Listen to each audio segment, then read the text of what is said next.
코로나 바이러스 때문에 우리의 생활이, 우리의 어떤 신앙의 현장이 아주 격변하고 어쩌자고 이렇게 모든 것이 바뀌고 있는지 잘 모르겠습니다. 여러분, 이 일련의 상황들을 보면서 영적인 교훈들을 받고 계십니까? 네.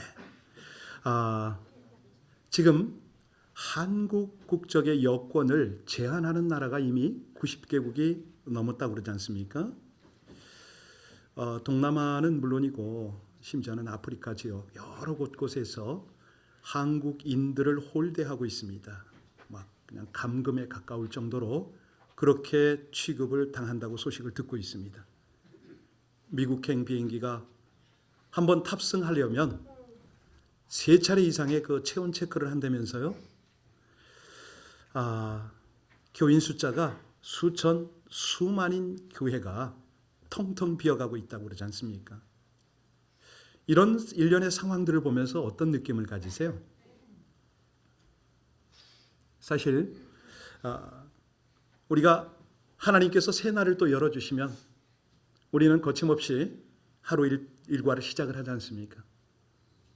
예배 자리에 나오기도 하고 일터로 가기도 하고 많은 사람들과의 만남이 스스럼 없습니다. 그런데 그런 일과들을 우리가 평소에는 감사하지 않잖아요. 이렇게 어려움을 딱 맞닥뜨리면 그때 깨닫는 것이 뭡니까? 하나님께서 베푸신 모든 날들이 다 행복이고 감사의 조건이구나. 이걸 느끼지 않습니까? 그런 걸 보면 우리 주님이 주시는 이 소중한 행복, 이 축복을 곁에 두고 우리가 너무 많은 정말 뜬구름을 잡으러 다니고 그렇게 하나님께 구하고 있는 건 아닌가, 이런 생각을 할 때가 있습니다. 최근에 교회가 이 코로나 바이러스 때문에 방역 문제로 몇몇 분과 의논이 시작이 됐습니다. 금요일 날 마침 카톡을 딱 보내고 났는데 교회 문을 누가 두드리는 거예요. 마치 그것을 보고 듣기나 한 것처럼 문을 열어드렸더니 한 천사가 왔어요.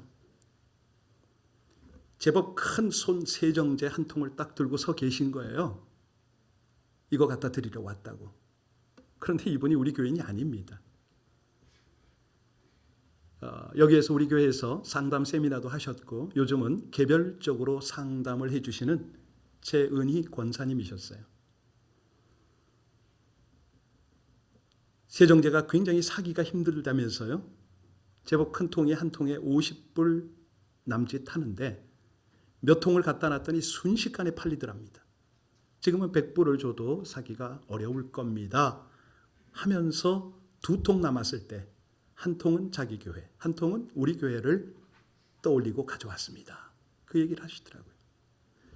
사실 우리가 이런 위기 때에 보면은 믿음을 볼 수가 있습니다. 다양한 믿음이 있는데요. 자, 오늘 말씀을 통해서 이 믿음을 한번 점검하려고 합니다. 사실 저도 믿음이 없었죠. 그 권사님이 오기 전까지만 해도 몇몇 분한테 연락을 해서 크로락스, 알코올, 물 섞어서 뿌리는 소독, 이거 생각하고 있었거든요. 이분이 딱 나타나니까 저도 모르게 그걸 물었어요. 그랬더니 이분이 자기 가게에 다 있답니다. 그리고 갖다 주시겠다고 그러더라고요. 도저히 제가 얼굴이 뜨뜻해지고 미안해가지고 제가 가지러 가겠다고. 기어코 유가와 유니온에 있는 99 마켓에 갔습니다. 갔더니 알코올을 한 박스를 따로 준비를 해 두셨더라고요. 크로락스하고 분무기하고.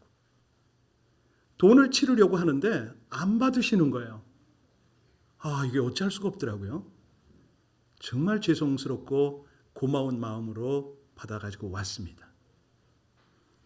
그런데 감사한 것은 우리 교회 성도님들이 세정제를 쓰시는 것을 잘 못 봤어요. 저 벽에 붙여놨는데. 자, 오늘 이 코로나 바이러스가 아주 창궐을 하고 있는 이때에 우리는 어떤 믿음으로 하나님 앞에 살아가야 되느냐, 자, 이 주제를 가지고 함께 은혜를 받기를 원하는데요. 사실 성숙한 믿음, 진실한 믿음과 미성숙한 믿음, 불안한 믿음은 언제 구별할 수가 있느냐? 사실 평소에는 잘 구별이 안 됩니다. 그러나 결정적 순간이 되면 믿음의 정도가 드러나는 거죠. 언제냐? 건강 다 잃었을 때, 재산 다 날아갔을 때, 자녀나 인간관계가 고난과 역경 가운데 휩쓸릴 때, 그때요, 진실한 믿음의 사람은 요동치 않습니다. 그러나 이 불안한 믿음, 위기의 순간에 걷잡을 수가 없는 거죠. 오늘 본문의 주인공 베드로가 바로 그 사람입니다. 결정적 순간에 불신앙의 길을 가는 거예요. 아니, 좀 더 정확하게 말하면 이 고난과 위기의 순간에 예수님을 배반했습니다. 이것이 오늘 본문이죠. 여러분, 오늘 본문의 배경은 다 아시죠? 예수님이 제사장 안네스의 집으로 끌려간 그 상황 아닙니까? 예수님이 이 자리에 끌려가기까지 무슨 일이 있었습니까? 예루살렘에 들어가셨잖아요. 제자들과 함께. 그 예루살렘에 왜 들어가셨습니까? 기도하러 가셨어요. 이제 마지막 십자가 그 길을 감당하기 위해서 제자들과 함께 예루살렘에 가셨는데 그 마지막 밤에 어떻게 지내십니까? 늘 하시던 대로 노숙을 하세요. 어디서요?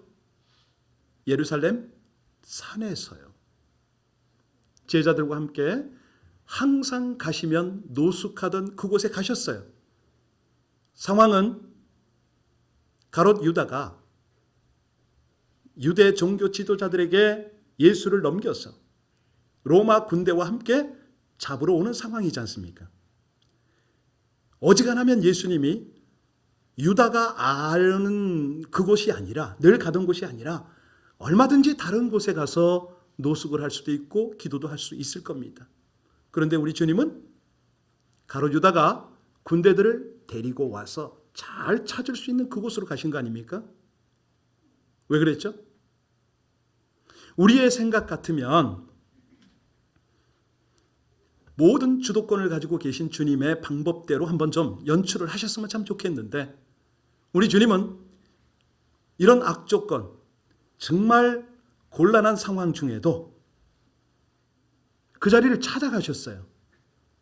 아니, 분명히 함정에 스스로 들어가셨단 말입니다. 여러분, 어떤 느낌이 드세요? 다 아시면서도 스스로 함정 속으로 들어가셔서 잡히셨다.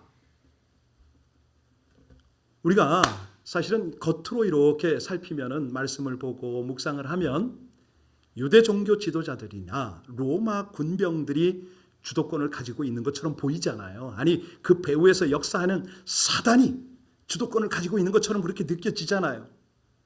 예수를 십자가에 못 박아 죽이자, 그들의 계획이 착착 진행되는 것으로 그렇게 느껴집니다. 그런데 우리는 알아요. 왜냐하면 천지의 주제이신 그 주권자가 예수님이란 말이에요. 얼마든지 함정에 빠지지 않을 수가 있어요. 자기에게 유리한 방향으로 일들을 펼칠 수가 있어요. 그런데 일부러 함정에 빠져주셨다. 일부러 잡혀주셨다. 그리고 재판까지 받으셨다. 어떤 이유입니까? 왜 그러셨습니까? 한마디로 십자가의 결과를 아셨기 때문 아니겠습니까? 한마디로 이 시대에 우리가 이 주님의 모습을 묵상할 걸 아시잖아요. 아니, 우리에게 진실한 믿음이 어떤 믿음인지를 보여주시고 교훈하셔야 되잖아요. 그걸 지금 보여주시는 거 아닙니까? 예수님은 아버지를 향해서, 하나님을 향해서 진실한 믿음을 순종으로 지금 보여주고 계신 겁니다. 사실 우리도 이제 이런 비슷한 경험이 있을 것 같은데 여러분들 없으세요? 알면서 당해주는 거, 다 알면서 속아주는 거, 그런 경우 더러 있지 않을까요? 우리 주님께서요, 지금 이 본문을 통해서 우리에게 던지는 메시지가 뭐라고요? 진실한 믿음은 승리한다. 사실 지금 코로나 바이러스가 창궐을 하고 있는데 이때 하나님의 메시지가 뭘까? 우리에게 뭘 원하실까? 자, 우리 주님은요, 사실은 그의 백성, 우리의 필요가 무엇인지를 분명히 아시는 분입니다. 이 십자가를 지실 때에 우리의 필요가 어떤 것이기에 이 길을 가실까요? 정말 이 험난한 이 위기 속에서 우리에게 가장 필요한 건 뭡니까? 이 속박에서 벗어나는 거 아닐까요? 새로운 삶을 사는 거 아닐까요? 근데 이게 쉽지 않습니다. 왜냐하면 우리 속에 죄의 본성이 있기 때문에. 그러니까 이 본성을 따라 사는 사람은요, 사실은 자유하게 사는 것 같지만 감옥 생활이잖아요. 무슨 말이냐면 내 자유, 내가 하고 싶은 대로 다 하는 거, 이게 진짜 자유인가요? 아니에요. 우리 속에 있는 죄성 때문에, 이 본성 때문에 사실은 사단에게 놀아나고 있는 것뿐이지 진정한 자유자는 아니거든요. 내가 선택하고 산다고? 내가 선을 택할 수가 있을까요? 그런 능력이 우리 속에는 없어요. 내가 악한 행실을 끊을 수가 있을까요? 아니에요. 이를 악물고 그리고 또 악을 저지르는 게 우리 인생들이에요. 예. 그러니까 인간이 죄에 얽매여 살고 있지만은 나름대로 내가 자유롭게 살아간다 이렇게 착각을 하고 그렇게 생활하는 게 인간들입니다. 한번 생각해 보세요. 여러분, 도박을 하고 마약을 하고 또 성범죄를 저지르고 뭐 이런 습관적으로 그렇게 살아가는 사람들 한번 생각해 보세요. 그게 쉽게 고쳐집니까? 아니잖아요. 심지어 어떤 사람들은 감옥에 갔다 나와도 또다시 팔찌를 차고 또 범죄를 또 저지릅니다. 그러면서 하는 말이 내 속에 있는 이 죄의 욕구를 어찌할 수 없어서 다시 범죄했다고 하소연을 해요. 이런 걸 보면서 이제 우리가 아는 게 뭐냐면 인간들이요, 놀랍게도 죄의 속박, 그 감옥 속에 늘 살아갈 수밖에 없다는 거죠. 예. 사실 우리가 감옥에 안 갔을 뿐이지 들키지 않은 죄인들이거든요. 자, 그래서 바로 그 이유 때문에 이 속박을 풀어주셔야 되니까, 진리로 우리를 자유케 하셔야 되니까 예수님께서 지금 이 길을 가고 계십니다. 근데 사실 아무리 그래도 그렇지 정석대로 한다면 우리 예수님이 어디에서 재판을 받으셔야 합니까? 법정입니다. 로마 법정. 거기에서 재판을 받으셔야 되는데 지금 끌려간 곳이 어디라고 그랬습니까? 대제사장 안나스의 집에 끌려갔습니다. 온몸이 묶인 채로 가야바 집 뜰로 또 나중에 끌려가시죠. 우리가 그 영화 패션 오브 크라이스트 거기 보면은 예수님이 그 아주 순환당하는 모습이 너무 묘사가 잘 되어 있잖아요. 아주 그 실감나게 묘사를 했어요. 지금 이 동산에서 붙잡혀서 예수님이 지금 안나스의 집으로 끌려갑니다. 어떤 모습으로 끌려갔을까요? 처참하셨겠죠. 아니, 예수님을 곱게 데려갈 수가 없는 상황 아닙니까? 그러니 우리 주님이 이런 일하고는 먼 분인데 얼마나 고통스러웠겠습니까? 오죽했으면 베드로가 그 모습을 멀찌감치서 보고 따라간다고 그랬습니다. 아니, 이 베드로가 3년 동안 예수님을 충실하게 따라다녔던 제자 아닙니까? 나름대로 정이 많지요. 혈기왕성했고요. 그리고 깊이 생각하기보다는 이제 사고형이 아니고 행동형이잖아요. 그래서 내가 목숨 걸고 예수님을 따르겠다고 큰 소리 땅땅 쳤던 사람인데 지금 위기를 당하니까 이제 그의 본성이 나타났어요. 산에서 위기를 당했을 때 가장 먼저 한 행동이 뭐였습니까? 칼을 빼서 대제사장의 종 말고의 귀를 쳐버렸잖아요. 나름대로 적극적이고 헌신적이었던 이 베드로, 막상 예수님이 체포당하신 그 순간이 오니까 그때부터는 어떻게 달라져요? 속모습이 그냥 숨길 수 없이 드러났습니다. 너무나 평소와 다른 행동을 하죠. 멀찍이 따라갔다. 가까이 갈 용기가 없는 겁니다. 아니, 도망가자니까 양심에 찔리는 겁니다. 무엇보다도 두려웠던 거죠. 아니, 칼 빼서 그냥 남의 귀를 칠 정도로 용감했던 그가 갑자기 두려움에 사로잡혔다. 이것이 오늘 본문 전체 배경이 되겠습니다. 자, 그러면 오늘을 살아가는 우리와 이 말씀이 무슨 관계냐? 사실 그렇잖아요. 많은 분이 오늘 못 오고 계신데 우리 주변을 보면 그렇습니다. 예수님을 믿고 따르는 데는 확실히 내가 믿어야 되는데 믿자니 좀 그렇습니다. 아니, 교회를 안 가자니 좀 그렇고, 교회 오긴 오지만은 이게 좀 너무 열정적으로 헌신적으로 봉사하기는 좀 그래요. 뭐가. 여러분, 이런 것들을 우리는 예수를 따라가되 멀찍이 따라간다, 이렇게 표현할 수 있지 않을까요? 자, 그러면 이 멀찍이 따라가는 이유가 뭘까요? 무엇보다도 가장 중요한 이유는 믿음 자체가 인간적이라는 거죠. 육신적 믿음이라는 거죠. 육적인 믿음을 가지고 있으면 정말 결정적 순간에 행동으로 옮기질 못합니다.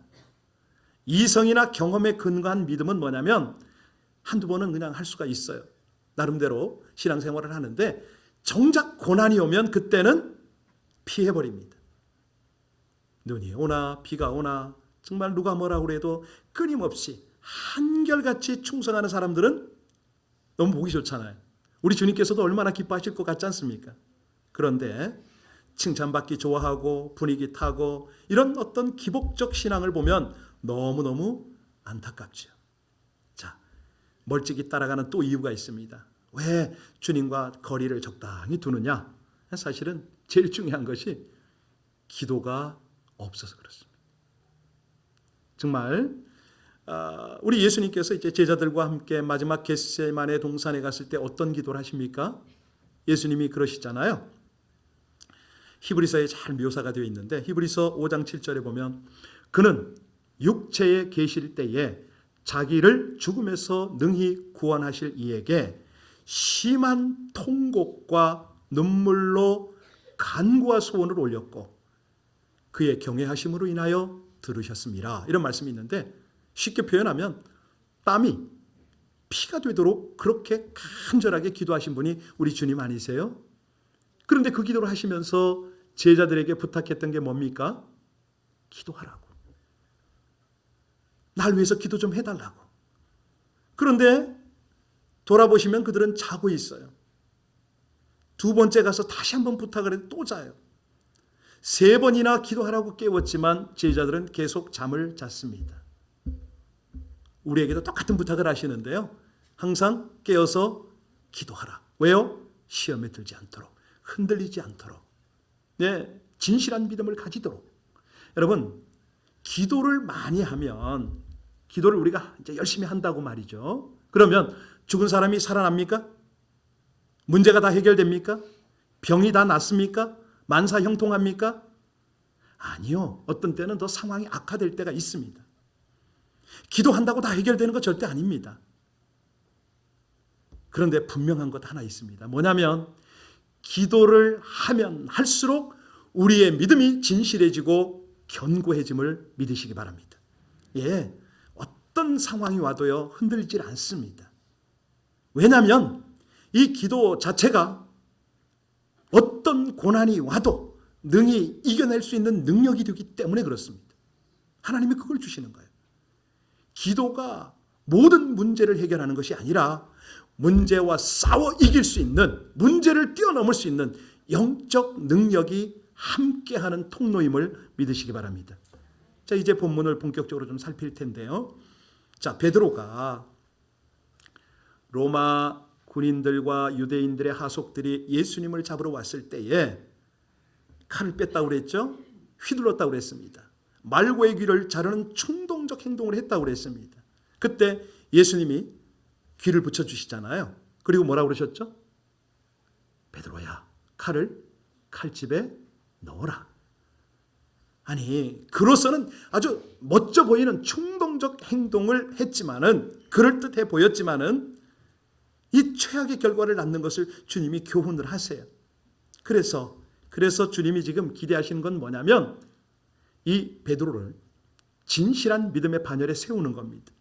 넉넉히 이기는 그 믿음을 지금 우리 주님께서 주셔야 되거든요.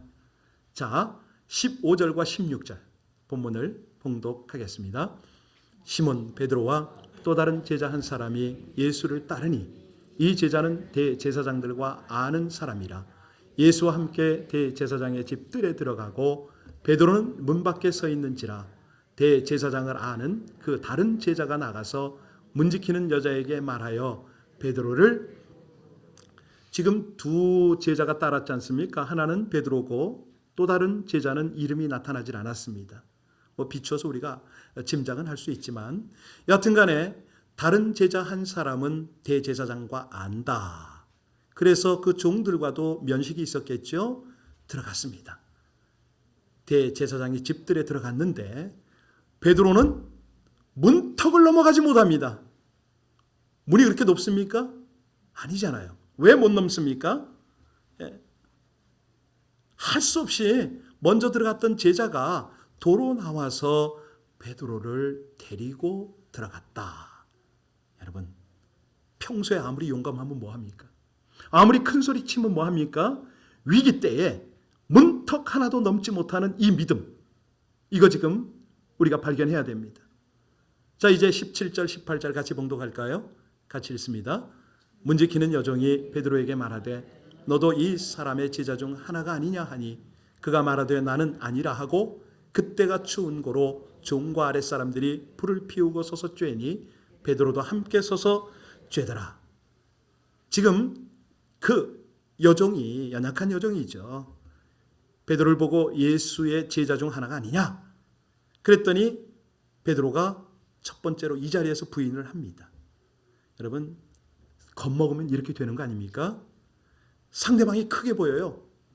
아무것도 아닌 그런 일에 쩔쩔매게 됩니다.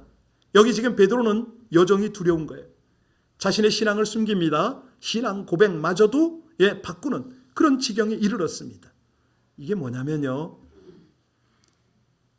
보통 때는 믿음이 잘 드러나질 않습니다. 그런데 위기 상황이 되면 그 사람의 믿음이 그대로 드러난다는 거죠. 이 코로나 바이러스 앞에 우리의 믿음이 그대로 드러나요. 우리가 가진 믿음이 진짜인지 가짜인지 누가 알려주면, 아니 이제 그런 걸 이제 점검하는 방법이 있는데요. 여러분들 주변에서 누가 여러분들을 욕할 때 어떻게 반응하세요? 이제 가령 쉬운 방법은 오른뺨을 한 대 맞으면 됩니다.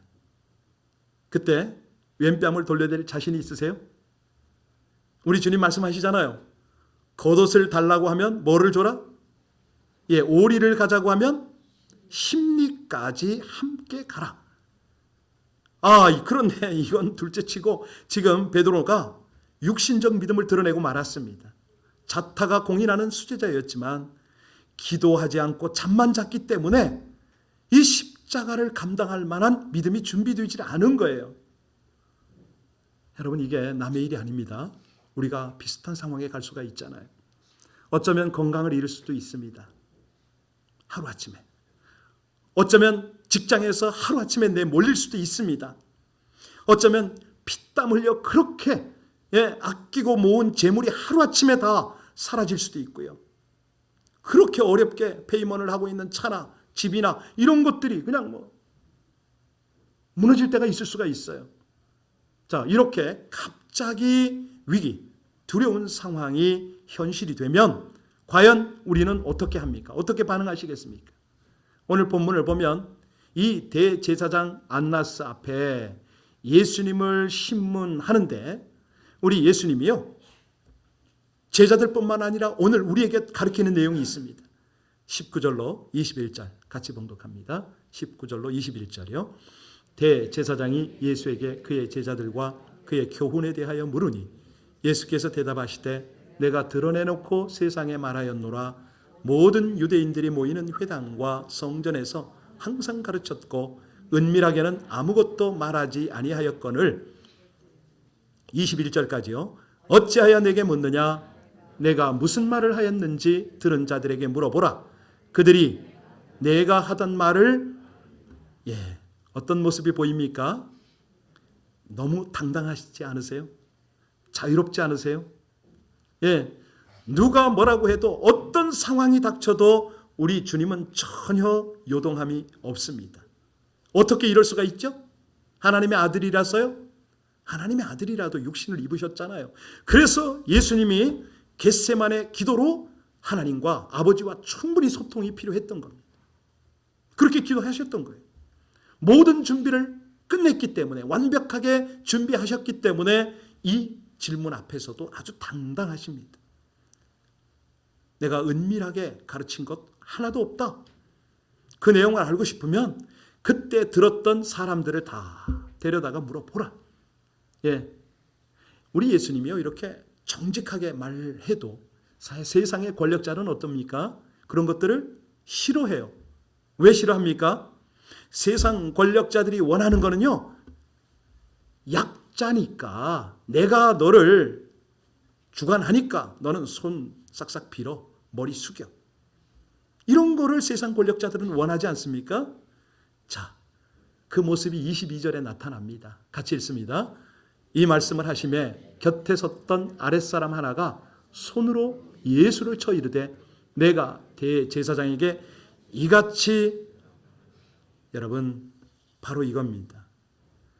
아니, 지금 이 하속이 예수님을 냅다 후려쳤습니다. 사실 이런 모습을 보면서 우리가 여러 가지 생각을 할 수가 있는데요. 23절에 우리 주님이 어떻게 대항하는가? 23절 같이 읽습니다. 예수께서 대답하시되 내가 말을 잘못하였으면 그 잘못한 것을 증언하라. 바른 말을 하였으면 네가 어찌하여 나를. 우리 주님이 사실은 말고의 귀를 붙여주신 주님입니다. 여기서 한 번만 훅 불어버리면 다 날아가겠죠. 그렇죠? 그런데 끝까지 겸손하세요. 끝까지 인내하세요. 자, 우리 주님의 이런 모습을 보면서 우리가 받는 교훈, 도전 뭡니까? 사실이요, 우리가 이제 이런 어떤 위기 상황 앞에서 왜 흔들리냐면 돈 때문에, 힘이 없어서, 그런 것 때문에 흔들릴 수는 없습니다. 그건 아닙니다. 정말 우리가 두렵고 흔들리는 그 이유는 뭐냐면 믿음 때문 아닐까요? 여러분, 그렇잖아요. 우리가 번듯한 집이 없어서 불행한 게 아니죠. 우리가 여전히 공포와 불안에 떨며 흔들리는 이유가 뭡니까? 미래에 대한 자신감이 없잖아요. 아니, 정확하게 말하면 하나님에 대한 믿음이 흔들린다는 거죠. 그래서 많은 어려운 상황, 우리를 두렵게 하는 그런 현장에서 우리가 깨달아야 되는 것이 있습니다. 뭐냐면 반드시 모든 위기가, 어려움이 하나님이 진노해서 징계하는 것이냐? 아닙니다. 우리 하나님이 이런 모든 상황을 통해서 우리에게 원하는 것이 있기 때문에 그게 허락이 된 거예요. 하나님이 원하시는 게 뭐라고 생각하세요? 하나님이 우리의 중심을 보고 싶으신 거예요. 내가 너희를 사랑하는데 네가 정말 날 사랑해? 내가 너의 보호자고 공급자인데 네가 나를 의지해? 하나님이 원하는 것은 우리 중심의 사랑을 보고 싶어 하셔요. 우리 중심의 진실한 믿음을 보고 싶어 하세요. 자, 그런데도 우리는 흔들려요. 알면서도. 이렇게 흔들릴 때 어떻게 대처해야 되느냐? 24절과 25절의 말씀입니다. 같이 봉독합니다. 안나스가 예수를 결박한 그대로 대제사장 가야바에게 보내니라. 시몬 베드로가 서서 불을 쬐더니 사람들이 묻되 너도 그 제자 중 하나가 아니냐? 베드로가 부인하여 이르되 나는. 두 번째 흔들렸어요. 또 대처를 해야 되는데 베드로는 계속 사정없이 흔들리고 있습니다. 다시 한번 세 번째 흔들리는 모습이 26절로 27절인데요. 같이 봉독합니다. 대제사장의 종 하나는 베드로에게 귀를 잘린 사람의 친척이라. 이르되 네가 그 사람과 함께 동산에 있는 것을 내가 보지 아니하였느냐? 이에 베드로가 또 부인하니 곧 닭이 울더라. 사실 자기 친척의 귀가 잘려가 또 붙여지고 뭐 이런 거를 옆에서 왜 관찰을 안 하겠어요? 베드로를 왜 모르겠어요? 베드로에게 너 맞잖아. 그랬더니 이번에는 세 번째로 아니라고 부인을 했습니다. 마침 닭이 울었고요. 지금 우리가 이제 베드로 입장으로 한번 잠깐만 돌아가 볼까요?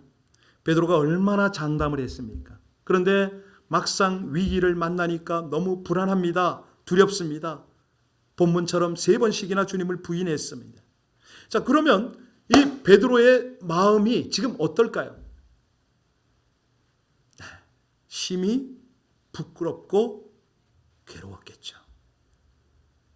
아니, 우리 병행되는 사복음서를 이렇게 읽어보면은 이때 이 닭소리, 닭이 우니까 예수님의 말씀을 기억하고 밖에 나가서 심히 통곡하더라. 자, 그러면 이것이 이제 오늘 말씀의 결론이지 않습니까? 여러분은 오늘 이 본문 말씀을 묵상하고 또 설교를 들으면서 우리 주님께서 어떤 도전, 어떤 교훈을 하신다고 생각하세요? 예. 지금 오늘 본문의 가장 중심되는 교훈은 뭐냐면 우리 자신의 모습이죠. 여기 베드로는 여태까지 자기의 진실한 모습을 볼 수가 없었습니다. 이 사건을 통해서 비로소 자신의 진짜 믿음, 진짜 모습을 발견하는 계기가 된 것입니다. 물론 예수님께서 미리 말씀하셨잖아요. 베드로야, 네가 아무리 큰 소리를 쳐도 닭 울기 전에 3번 나를 부인할 거야. 예수님이 미리미리 알려주셨습니다. 그런데 이제 중요한 거는 우리 주님이 왜 이 배반을 알고 미리 알려주셨을까? 왜 그랬죠? 바로 그겁니다. 바로 베드로 자신도 알지 못했던 그의 연약함, 그의 흔들리는 믿음, 이것까지 주님이 사랑한다. 이거를 교훈하시는 거 아닙니까? 그렇잖아요. 여러분, 주님이 여러분의 믿음을 아시는 것을 확신하십니까? 예. 우리의 믿음이 베드로보다 더 진실합니까? 그런데도 우리 주님은 지금 이 말씀을 통해서 베드로도 우리도 결코 정죄하거나 포기하지 않음을 믿으십니까? 바로 그겁니다. 오늘 이 말씀을 통해서 우리에게 주시는 우리 주님의 가장 확실한 교훈이 있다면은 우리를 다시 회복시키고 싶은 거예요. 우리의 믿음을 다시 견고케 하고 싶으신 거예요. 우리를 다시 한번 세워주시고 싶고 이 마지막 때에 하나님의 복음을 전파하는 우리 주님의 증인으로 삼고 싶으신 거예요. 그걸 우리가 어떻게 확신할 수 있냐고요? 예수님 나중에 부활하신 후에 베드로 찾아가시잖아요. 다시 만나시잖아요. 지금은 어떻습니까? 지금도 여전히 그러세요. 연약한 믿음들을 지금도 찾아가시잖아요. 여기서 만나시잖아요. 여러분, 그래서 우리 속에, 내 속에 나를 정확하게 보면 내 속에 있는 믿음이 보인다고 그랬습니다. 내 안에 있는 연약한 믿음이 발견이 될 때 우리는 그러면 어떻게 해야 됩니까? 다른 거 없습니다. 하나님의 개입을 요청해야죠. 하나님의 역사가 필요합니다. 하나님의 방법이 필요합니다. 그리 가야죠. 그런데 그거를 알면서도 계속 연약한 믿음 속에 두려움 속에 있는 것은 어떻게 해야 됩니까? 왜 그렇습니까? 그 하나님의 안정감을 내 삶 안에 제대로 모셔드리지 못했을 때 이게 안 되는 거예요. 그러니까 오늘 본문을 보면서 중요한 것은 뭐냐면 주님과 가까이 가는 거죠. 친밀한 교제를 하는 거죠. 우리 주님과 대화를 시도하는 거죠. 주님의 음성을 들으려고 하는 거죠. 그 인도를 따라가는 것이죠. 그럴 때 우리가 환난이 와도 위기 속에서도 요동치 않는 믿음으로 선대는 거예요. 여러분, 고난을 두려워하지 마시기 바랍니다. 오히려 믿음이 부족한 것을 두려워하시기 바랍니다. 다시 말씀드립니다. 고난을 두려워할 것이 아니고 내 안에 믿음이 부족한 것을 두려워할 때가 지금입니다. 바로 이 시기예요. 우리가 진실한 믿음으로, 견고한 믿음으로 기도하면 분명히 하나님과 깊은 관계를 맺을 수가 있잖아요. 예, 어떤 고난이나 슬픔이 와도 우리는 충분히 승리할 수가 있거든요. 아니, 주님께서 십자가를 지라 하면 십자가 질 수 있죠. 순교의 자리에 나가라, 얼마든지 나갈 수가 있죠. 그래서 코로나 바이러스를 상대하는 우리의 신앙은 이제는 그 코로나 바이러스가 퍼지는 것을 바라볼 것이 아니라 우리 속에 있는 진실한 믿음의 영적 바이러스를 퍼뜨려야 될 때인 줄로 믿으시기 바랍니다. 지금 하셔야 됩니다. 힘들어서, 두려워서 포기하고 싶어하는 이런 이들에게 얼마든지 하나님 안에서 우리 이겨낼 수 있다고 소망의 바이러스를 퍼뜨려야 됩니다. 하나님을 향한 신뢰가 무너진 그분들을 향해서 다가가서 우리가 굳건한 믿음, 진실한 믿음을 가질 수 있다고 한번 해보자고, 기도하자고, 우리 그렇게 해야 될 것입니다. 예, 이것은요 힘으로 능으로 되는 거 아닙니다. 지혜로 되는 거 아닙니다. 오직 성령의 능력으로 가능함을 믿으시기 바랍니다. 방법은 기도하는 것이죠. 기도해서 성령의 능력을 덧입고 진실한 믿음을 가지는 것이죠. 이 진실한 믿음의 바이러스가 우리 삶의 현장에 그대로 나타나기를 주의 이름으로 축원합니다. 우리 가정에, 우리 일터에게 번져갔으면 좋겠습니다. 예, 신앙의 지조를 지키는 신실한 믿음, 인간의 의지, 인간의 의리 뭐 이런 것들로 되는 게 아닙니다. 오직 성령께서 하셔야 되거든요. 그래서 우리 오래간만에 오직 의인은 믿음으로 살리라, 이 찬양 같이 한번 드렸으면 참 좋겠습니다. 우리 주님 앞에 우리의 믿음을 고백드리고, 하나님, 아무리 세상이 흔들리고 사람들이 변하고 이 모든 상황들이 어렵더라도 저희는 믿음으로 살겠습니다.